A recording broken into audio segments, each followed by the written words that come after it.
رمضان مبارک ہو، رمضان مبارک، رمضان مبارک ہو، رمضان مبارک۔ اللہ سے اس کے وہی بندے ڈرتے ہیں جو اس کی عظمت کا علم رکھتے ہیں۔ جو شخص سجدوں میں روتا ہے اسے تقدیر پر رونا نہیں پڑتا۔ معاف کر دینے سے انسان کی اپنی روح پاک ہو جاتی ہے۔ لوگوں کے سامنے مسکراتے رہا کرو اور اللہ کے سامنے رویا کرو، کیونکہ دنیا مسکرانے والے کو پسند کرتی ہے اور اللہ رونے والے کو۔ جو اللہ کے دیے ہوئے رزق کو کافی سمجھے وہ زندگی میں کبھی بھی کسی کا محتاج نہیں ہوتا۔ بے شک میرے رب نے اس میں ہر مسئلے کا حل رکھا ہے۔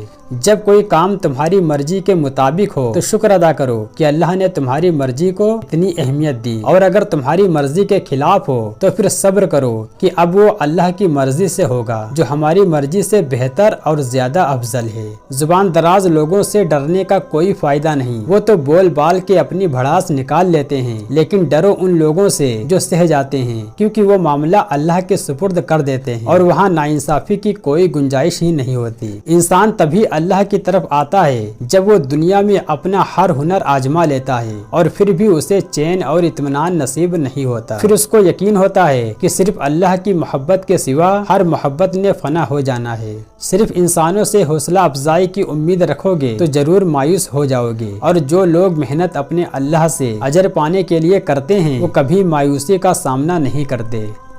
اللہ نے انسان کو دل دیا ہے مگر اس کا سکون صرف اپنے پاس رکھا ہے، اور فرمایا یاد رکھو دل کو سکون صرف اللہ کی یاد میں ہے۔ جب آپ اللہ کی خاطر اپنے آپ کو برائی سے دور رکھتے ہو تو وہ آپ کو دوسروں کے ہاتھوں رسوا نہیں ہونے دیتا۔ جب آپ کا دل درد سے بھر جائے اور آنکھوں میں بے تحاشا آنسو آ جائیں تو اس اللہ سے چپکے چپکے باتیں کر لیا کریں۔ نماز وہ واحد حکم ہے جسے اللہ آسمان سے وحی کے ذریعے نہیں اتارا بلکہ اپنے محبوب صلی اللہ علیہ وسلم کو آسمان پر بلا کر تحفے میں دیا۔ دو ہی چیزیں ایسی ہیں جس میں کسی کا کچھ نہیں جاتا، ایک مسکراہٹ اور دوسری دعا۔ ہمیشہ بانٹتے رہیں، وہ گنہگاروں کی بھی سن لیتا ہے۔ تم ہاتھ اٹھا کر تو دیکھو، یقین جانو کہ اللہ زیادتی کرنے والے کو پسند نہیں کرتا۔ آج انسان پریشان ہے کیونکہ اس کے پاس ہر کام کے لیے وقت ہے سوائے نماز پڑھنے کے۔ میری اوقات صرف ایک سفید چادر ہے جسے خود اوڑھنے کی طاقت بھی نہ رہے گی۔ ہمیشہ ہنستے مسکراتے رہیں، یہ ایک سستی دوا ہے۔ یہ ایک ایسا فلسفہ ہے جسے بہت کم لوگ جانتے ہیں، یہ آپ کی زندگی میں بہار لاتی ہے۔ دنیا دینے والے سے بڑھ کر دنیا میں کوئی سخی نہیں، اور دعائیں سمیٹنے والے سے بڑھ کر دنیا میں کوئی دولت مند نہیں۔ ضروری نہیں کہ اگر آپ کسی کا دل دکھاؤ گے تو وہ منہ سے بد دعا دے، جب بھی وہ آپ کی وجہ سے اللہ کے سامنے روئے گا تو وہ آپ کو مہنگا پڑے گا۔ دعاؤں سے وہ بھی مل جاتا ہے جس کا گمان بھی نہیں ہوتا۔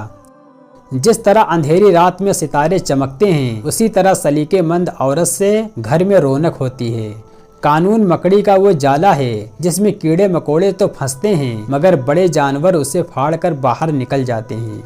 ان لوگوں کو کھونے سے ڈرو جن کے نزدیک دوستی کے رشتے خون کے رشتوں سے زیادہ عزیز ہوں۔ کسی سے اتنی ہی محبت کرو جتنی وہ آپ سے کرتا ہے۔ بے حساب محبت ذہنی دباؤ کا باعث بنتی ہے۔ ہمیشہ اپنی چھوٹی چھوٹی غلطیوں سے بچنے کی کوشش کرو، کیونکہ انسان پہاڑوں سے نہیں بلکہ چھوٹے چھوٹے پتھروں سے ٹھوکر کھاتا ہے۔ کسی پر تب تک بھروسہ نہ کرو جب تک تم اسے غصے میں نہ دیکھ لو۔ رشتے نبھانا ہر کسی کے بس کی بات نہیں، اپنا دل بھی دکھانا پڑتا ہے کسی اور کی خوشی کے لیے۔ زندگی اس اذان سے شروع ہوتی ہے جس کی نماز نہیں ہوتی، اور ختم اس نماز پر ہوتی ہے جس کی اذان نہیں ہوتی۔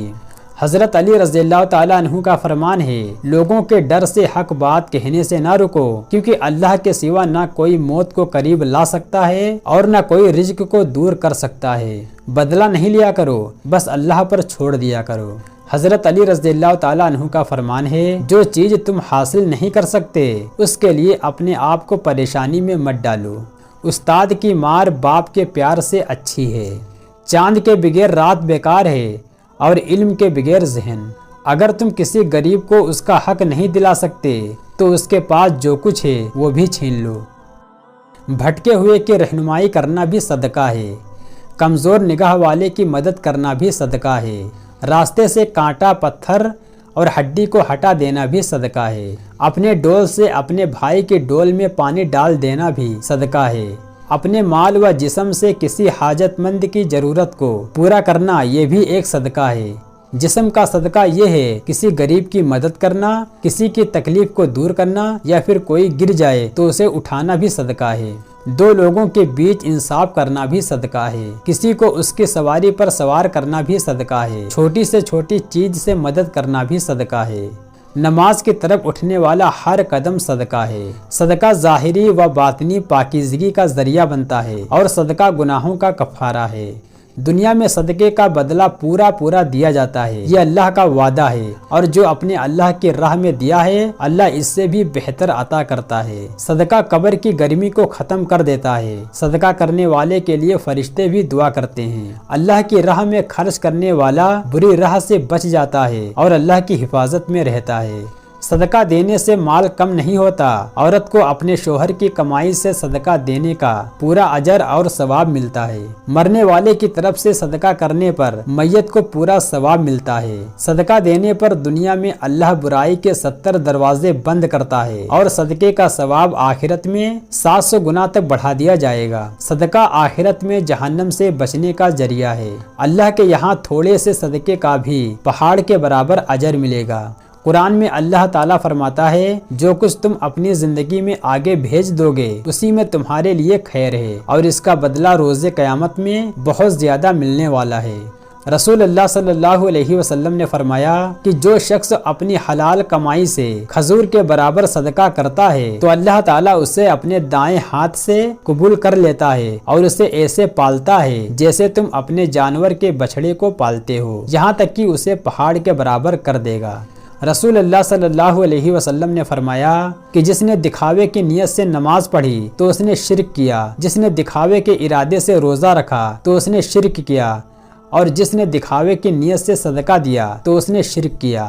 حضرت سعد رضی اللہ تعالیٰ عنہ نے عرض کیا یا رسول اللہ صلی اللہ علیہ وسلم، میری والدہ کا انتقال ہو گیا ہے، ان کے ایصال ثواب کے لیے کون سا صدقہ زیادہ افضل ہے؟ تو آپ نے ارشاد فرمایا کہ پانی سب سے زیادہ افضل ہے۔ پھر حضرت سعد رضی اللہ تعالیٰ عنہ نے اپنی والدہ کے ثواب کے لیے کنواں کھدوایا۔ رسول اللہ صلی اللہ علیہ وسلم سے کسی نے پوچھا سب سے افضل صدقہ کون سا ہے؟ نبی صلی اللہ علیہ وسلم نے فرمایا کہ کم مال والے کا صدقہ دینے کی بہت زیادہ کوشش کرنا سب سے افضل صدقہ ہے، اور فرمایا اور اس کو دو جس کی ضرورت تم پر واجب ہے۔ رسول اللہ صلی اللہ علیہ وسلم نے فرمایا اپنے بیماروں کا علاج صدقے سے کرو۔ اگر آپ کے گھر میں کوئی بیمار ہو جائے تو کسی ایسے ضرورت مند کو صدقہ کر دو جسے صدقے کی زیادہ ضرورت ہو۔ صدقہ آپ کسی بھی چیز کا دے سکتے ہیں۔ صدقہ دینے کی کوئی خاص دعا مقرر نہیں ہے۔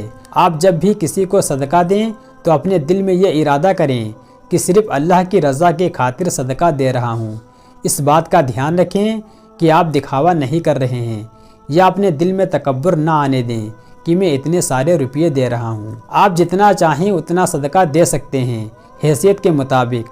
آپ 1 روپیہ بھی دے سکتے ہیں اور 1 لاکھ بھی، جتنا دیں گے اتنا ہی ثواب زیادہ ملے گا۔